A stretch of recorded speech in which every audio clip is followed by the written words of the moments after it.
नमस्कार प्यारे विद्यार्थियों, एक बार फिर से अपने 11वीं क्लास के सभी छात्र छात्राएं मैं अनिसर आपके लिए हिंदी क्लास में। और हम पहले जो अपनी वीडियो थी, पहले जो क्लास थी उसमें था हमारा व्याकरण की सामान्य जानकारी।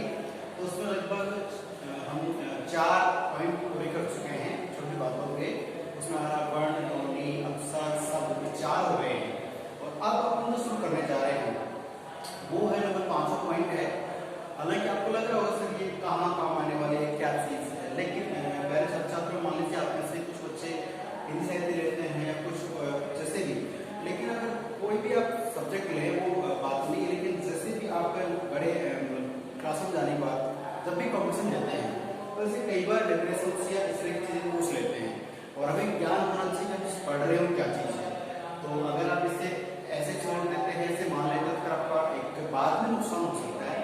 इसलिए हमें नॉलेज होना चाहिए कि पता, हालांकि हमने एक काव्य खंड पढ़ा होगा उसमें पद अलग से होती है, इसमें छंद, चौपाई, अलंकार सब होते हैं, लेकिन यहाँ पद क्या कहलाएगा, वाक्यांश क्या होता है, वाक्य किसे कहते हैं, शीर्षक क्या होती है, अनुनासिक वर्ण क्या होते हैं, अनुस्वार क्या होता है, सब पढ़ेंगे। तो मुझे यकीन है आप बोर्ड उत्तीर्ण कर चुके हैं, बोर्ड एग्जाम पास कर चुके हैं, तो लगभग नॉलेज तो आपको है। एक बार इसे वापस अगर पढ़ लेते हैं तो हमारा रिवाइज हो जाएगा। ठीक है, तो चलते हैं क्लास में। देखिए व्याकरण से हम जाकर पढ़ रहे हैं, सभी 11वीं क्लास के छात्र छात्राएं हैं। और फिर कह रहा हूँ कि आपको दिल से बहुत दुआएं, बहुत सारा प्यार, आशीर्वाद कि आपने इतना अच्छा वैसे रिजल्ट जो है रखा है। ठीक है, तो ध्यान दीजिए सभी 11वीं क्लास के छात्र छात्राएं। पद की बात करें, नंबर 5 में चल रहे हैं। पद क्या होता है?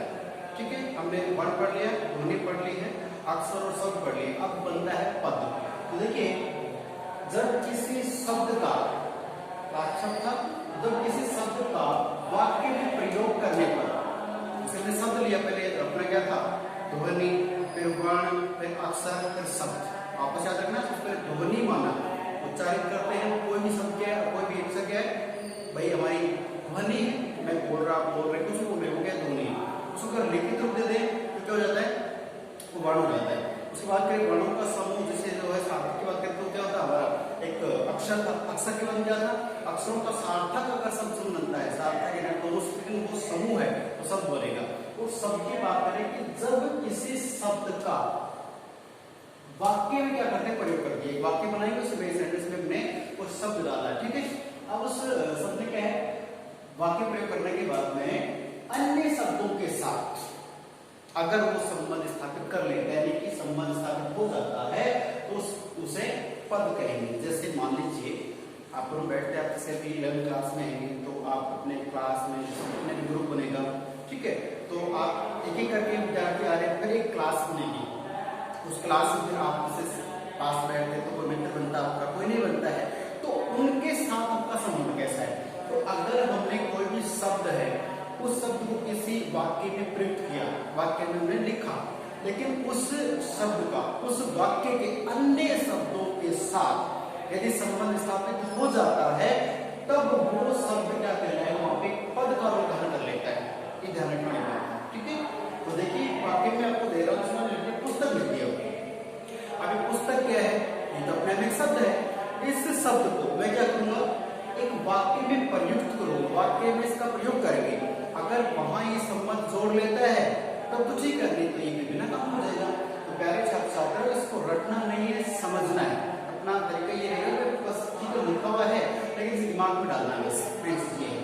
तो पद क्या करेगा कि किसी वाक्य में हमारे द्वारा प्रयुक्त किया गया जो शब्द होता है, वो उस वाक्य में अन्य शब्दों के साथ संबंध बना लेता है, संबंध स्थापित कर लेता है, तो उसे हम पद कहते हैं। जैसे पुस्तक एक शब्द मैंने यहाँ पे लिख दिया, तो वो तो क्या है, शब्द है, लेकिन उस शब्द को मैंने प्रयोग किया कहाँ पे, मैं पुस्तक पढ़ता हूँ, एक वाक्य बन गया। ठीक है, इस वाक्य में ये जो अपना शब्द है पुस्तक, ये अन्य के साथ संबंध बना रहा है कि नहीं बना रहा, देख लेते हैं कि मैं, ये आपका कर्ता हो गया है, और पढ़ता हूँ ये क्रिया हो गई है। ठीक है, क्या करना, तो कर्ता भी है, क्रिया भी है।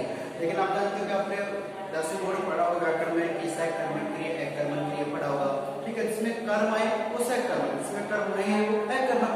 तो मैं पढ़ता हूँ, ये तो अकर्मक हो गया, लेकिन मैं क्या पढ़ता हूँ, मैं पुस्तक पढ़ता हूँ। क्या का उत्तर मिल जाए, वो सकर्मक होते हैं, आपने पढ़ा सुना देखा होगा। तो मैं पढ़ता तो हूँ, लेकिन क्या पढ़ता हूँ, पुस्तक पढ़ता हूँ, तो ये क्या हो गया, कर्ता, और ये क्या हो गया, क्रिया हो गई, और ये क्या बनेगा, अपना कर्म बनेगा। तो व्याकरण के हिसाब से भी कर्म के रूप में काम हो गया, हमारा शब्द, हमारा पुस्तक नाम का शब्द था वो यहाँ पर क्या बन गया, कर्म बन गया। और आप जानते हो कि कर्म का भाई क्या होता है, क्रिया से और कर्ता से संबंध होता है, ठीक है ना। तो देखिए कि कर्ता द्वारा जो क्रिया की जाती है उसका फल किस पे गिरता है, कर्म पे गिरता है, सकर्मक हो जाती है। प्यारे छात्र छात्रों, देखने वाली बात यह कि पद की परिभाषा रखने की आवश्यकता नहीं है कि कोई भी शब्द है वो किसी वाक्य में हमने प्रयोग किया और उस वाक्य में उस शब्द का अन्य ये भी क्या शब्द है, ये भी क्या शब्द है, और इनके साथ अगर इसका संबंध बन गया है तो ये क्या कहलाएगा, पद कहलाएगा। मुझे लगता है कि समझ आ चुका होगा कि मैं पुस्तक पढ़ता हूँ, पुस्तक एक शब्द था जिसके साथ जुड़ चुका है, इसलिए हमारा पद की परिभाषा कंप्लीट हो गई है। हर परिभाषा बिल्कुल पोस्टमार्टम करते ही बिल्कुल ये एडिस्ट होता है, नहीं होता, ठीक है। चलिए बढ़ते हैं आगे, नंबर 6 में वाक्यांश। शब्द से देखिए हिंदी बहुत अच्छी भाषा आ रही है हमारी, इसमें क्या है कि भाई समझने की जरूरत नहीं होती कि डेफिनेशन उसमें दिख जाती है, ठीक है। कुछ शब्दों में तो लगभग ये होता है कि इसके शब्द में उसको होता है, क्या होता है, वाक्यांश। थोड़ा इसके टुकड़े करें, वाक्य अंश, वाक्य का अंश क्या कहलाएगा, देखिए कि जब दो या दो से अधिक, दो भी हो सकती है वाक्य या दो से अधिक भी हो सकते हैं, लेकिन कैसे हो, ध्यान रखने वाली बात क्या है, सार्थक, कि दो या दो से अधिक सार्थक शब्द हो सकता, कैसे बोलना चाहिए, सार्थक। मैं पिछले लास्ट अपनी क्लास में वीडियो में मैंने बताया था, मैंने पहले पढ़ाया ध्वनि, फिर वर्ण पढ़ाया, फिर मैंने अक्षर पढ़ाया, फिर शब्द पढ़ाए। तो शब्द वाले में लास्ट में था कि सार्थक शब्द भी हो सकते हैं, निरर्थक भी हो सकते हैं। अब हम क्या पढ़ रहे हैं, हम पढ़ रहे हैं वाक्यांश। तो वाक्यांश में क्या रहेगा हमारे लिए कि दो या दो से अधिक क्या सार्थक शब्द आपस में मिल जाते हैं, मिल तो जाते हैं परंतु क्या होता है, पूर्ण वाक्य नहीं बन पाता है। दो या दो से अधिक सार्थक शब्दों को हमने मिला दिया है, सार्थक शब्द आपस में मिलकर के अपना एक वाक्य बना लिए, लेकिन वो पूर्ण वाक्य नहीं बना, नहीं बना तो क्या होगा, शब्दों का यह समूह फिर क्या कहलाएगा, वाक्यांश माना जाएगा। कहने का मतलब है दो या दो से अधिक सार्थक हमने समूह ले लिए, लेकिन ये क्या है कि पूर्ण वाक्य नहीं बना। अगर पूर्ण वाक्य नहीं बनता है, उसका कोई भाव प्रकट नहीं हो पा रहा है, या फिर उसका वही वाक्य नहीं बना, वो वाक्य नहीं बना, क्या रह गया, वाक्य का अंश मात्र रह गया, वाक्य का शेष या कुछ भाग रह गया। और ये अपने व्याकरण में चलेगा, सारी बातें व्याकरण में आएंगे, लेकिन कैसे आप देखने तब आएंगे। देखिए वाक्यांश समझ आप सुना होगा ना, जैसे एक एग्जाम्पल से आप समझ जाओगे, ईश्वर में विश्वास करने वाला क्या कहलाता है, वो तो वाक्यांश के लिए इसका प्रयोग करते हो, जैसे भाई ईश्वर में विश्वास करने वाला आस्तिक होता है, ईश्वर विश्वास नहीं करने वाला नास्तिक होता है, ऐसे बात करते हैं। देखिए ईश्वर में विश्वास करने वाला ये क्या था कि सार्थक शब्दों का एक वाक्य, तो मतलब पूर्ण वाक्य बना, लेकिन ये पूर्ण वाक्य नहीं है। मैं इसमें कौन करता, कौन क्या है, समझ कुछ भी नहीं है, तो लेकिन ईश्वर विश्वास करने वाला कौन हो सकता है, ठीक है। और फिर इसमें ये ना तो वाक्य न बन के सिर्फ वाक्यांश रह गए हैं। तो प्यारे छात्रों, इसको भी आप समझ लें, रखने की आवश्यकता नहीं है। बढ़ते आगे क्लास में, तो अधिक इसमें क्या है, सातवें क्या है, जब दो या दो से अधिक, वही बात है सार्थक शब्द, कैसे सार्थक सार्थक उसका अर्थ निकले, समझ में आना चाहिए।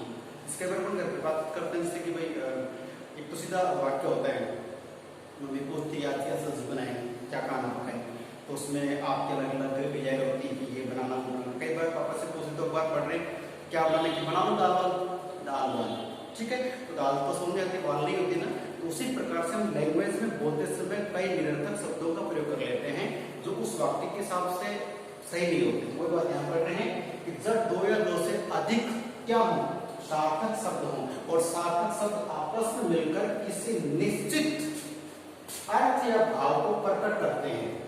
ध्यान के पर मैं आपको यहाँ से दिखा दूंगा वीडियो का कि जब दो या दो से क्या बने सार्थक शब्द और सार्थक शब्द मिलकर के कोई निश्चित अर्थ देते हैं या फिर कोई भाव प्रकट करते हैं, तो उससे वाक्य कहते हैं। वाक्य की परिभाषा देखिए बिल्कुल आपके सामने है कि दो या दो से अधिक सार्थक शब्द मिलेंगे और वो निश्चित अर्थ देते हैं या कोई भाव प्रकट करते हैं, तब तो क्या माना जाएगा कि वो वाक्य है। और मिल तो गए लेकिन न तो कोई अर्थ मिल रहा है न कोई भाव प्रकट हो रहा है, तो फिर वाक्य नहीं कहलाएगा वो, ठीक है। तो देखिए इसमें वाक्य दे रखा है कि दिनेश पुस्तक पढ़ता है, शब्द वाक्य हो गया। तो इसमें एक भाव प्रकट होने से अर्थ तो हो रहा है कि दिनेश नाम का कोई भी एक लड़का है, इंसान है, और वो क्या कर रहा है, काम कर रहा है। कौन सा काम कर रहा है, पुस्तक पढ़ने का। तो कर्ता भी है, आपकी क्रिया भी है, कर्म भी है, वाक्य सोचने के जो उसमें आवश्यक होते हैं पद शब्द वो सारे मौजूद हैं। दिनेश पुस्तक पढ़ता है, पूर्ण वाक्य बन जाता है। ठीक है, तो दो या दो से अधिक शब्द मिलेंगे और उनका अर्थ निकलेंगे, आपको भाव प्रकट हो, तब क्या कहलाएगा, वो वाक्य कहलाएगा। समझ चुके हैं। और फिर बढ़ते हैं आगे, शिरोरेखा। शिरोरेखा की बात करें तो आपने सुना होगा, देखा होगा, लेकिन कई बार जाने अनजाने हम ये गलती करते हैं। आप में से बहुत से बच्चे भाई उत्तीर्ण हो गए, अच्छे अंकों से हो गए हैं, लेकिन लिखते समय हालांकि अभी भी आपने फील नहीं किया, करेंगे आप कि एक दो हमारे अंक कट जाते हैं, लैंग्वेज में कट जाते हैं, एसएसटी किसी में कर सकते हैं। तो उसमें रहता क्या है कि हम ये नहीं जान पाते हैं कहाँ क्या लगाना, हलंत कहाँ लगाना है, चंद्रबिंदु कहाँ लगाना है, अनुस्वर कहाँ लगाना, सारा मैटर अलग अलग हो जाता है। यहाँ से रखा एक व्याकरण का पॉइंट हमारा, इस शिरोरेखा होती क्या है। सीधे शब्दों में आप देख रहे हैं कि ये जो भी ऊपर लाइन खींची गई है, ये आप ये देख सकते हैं, ये देख सकते हैं, कोई सा देख सकते हैं कि किसी शब्द समूह के ऊपर या शब्द जो ऊपर एक लाइन होती है वो क्या कहलाती है, शिरोरेखा। अब होता क्या है कि आधुनिक जमाने में क्या है कि सब कुछ स्टाइल में होता है ना, हम कई बार शब्द लिखा और उसमें डिजाइन बना देते हैं, ठीक है ना, या फिर आधा आधा कर देते हैं, पूरा यहाँ से आधा का शब्द रहेगा और उस पर अधूरा रहेगा। यहाँ पे देखना कि ध और भय, इनकी जो ये गुंडी होती है, ये बिल्कुल बिंदी होती है, इसको बिना शिरोरेखा के रखा जाता है। मतलब देखिए आप कई बार भय को देखते हैं, कभी आप इसमें देखेंगे नोट करेंगे या ध को देखेंगे तो यहाँ से लेकर यहाँ तक है, लेकिन ये जो इसकी गुंडी होती है ये ऐसी, इसका नियम है कि इसके ऊपर शिरोरेखा नहीं आनी चाहिए।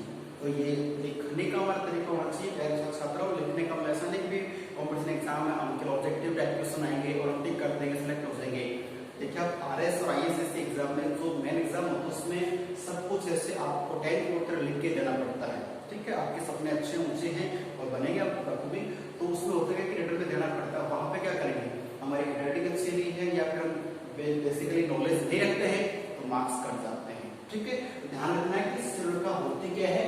ये जिसे हम हिंदी शब्द लिखते हैं तो हिंदी में शब्दों के ऊपर बात देख लीजिए, किसी शब्द को लिपिबद्ध, लिपिबद्ध का मतलब उसको जैसे मान लीजिए गले की चेन या हार होता है उसमें सजाते हैं, मोतियों में सजाते हैं ना, तो उसे पिरोते हैं। कोई बात है कि किसी शब्द को लिपिबद्ध करना, उसे सजाना। लिपिबद्ध करते समय शब्द का यहाँ पे वर्णसमूह कह सकते, तो उसके ऊपर जो रेखा हम खींचते हैं वो क्या कहलाती है, शिरोरेखा। इसको मैं मुझे लगता है कि बहुत स्पेस जानते हैं, लेकिन जाने अनजाने में जानबूझ कई बार क्या होता है, दो लाइनें खींची गई हैं तो नीचे लाइन लिखना शुरू कर देते हैं, जबकि या तो ऊपर लिखना होता है। ठीक है, अंग्रेजी का अलग मैटर होता है, हिंदी का अलग होता है, लिखने का तरीका होता है और ये कहीं ना कहीं आपके मार्क्स को कम ज्यादा कर देती है और ये अक्षरों की बनावट को सुंदर बनाती है। मान लीजिए जितने भी अपने शब्द लिखे हुए इनमें से हम हटा देते हैं ये, ठीक है, सिर्फ हटा देते हैं तो इनका अर्थ भी बदल जाता है या मतलब इनका मतलब निकल नहीं पाता है और व्याकरणिक दृष्टि से बोर्ड के हिसाब से इसके मार्क्स कट जाते हैं। तो शिरोरेखा होती क्या है, लगती क्यों है, आप सारी बात क्लियर हो चुकी है। तो ध्यान रखें, पद वाक्य और शिरोरेखा हो चुकी है। और अब हम पढ़ेंगे इसे, तो अनुस्वार पढ़ेंगे, अनुनासिक वर्ण पढ़ेंगे और 2 पॉइंट हमारे और है तो वो पढ़ेंगे हमारी नेक्स्ट क्लास में। तो मेरे कहने का मतलब जो मैंने आपको पढ़ाया समझाया इसके एक बार पहले ध्यानपूर्वक सुने और हो सके सुनने से याद हो, उसके बाद इस वीडियो को रोक के आप देख सकते हैं और देखने के बाद जो भी आपके सामने उसका आप नोट कर सकते हैं। धन्यवाद, जय हिंद, जय भारत, मिलते हैं अगली क्लास में।